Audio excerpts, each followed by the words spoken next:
Azimiz təranənin bugün işığında rayonumuzun çok değerli olan, aziz olan, şanlı, şöhretli olan Böyük Qaranlıq kəndində işinizi gören güzel bir məclisdən qonaqlarımıza salamlayar.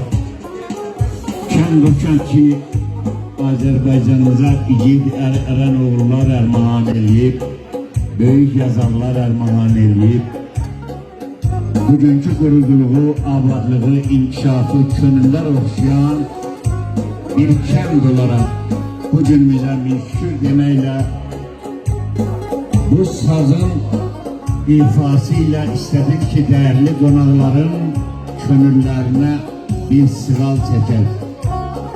Değerli şairemiz Ziyafət Tovuzlu yazır ki, İnsaf eyle vəfalı yaz, mən aşıqa bir namə yaz,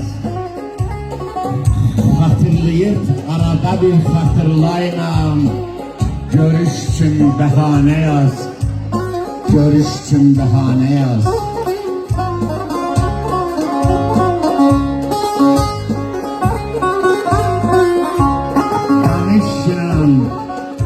Danışla çok dolmuşam, həsrətindən yorulmuşam. Valla yalandan de, darıxmışam. Pis gündədir, zamanə yaz. Pis gündür, de zamanə yaz. Eşkimizi saldın ya da korumadın, soldu o da. Ziyafəti gel, bir sal ya da etmə dəli divanə yaz. Məni etmə dəli divanə yaz, divanə yaz.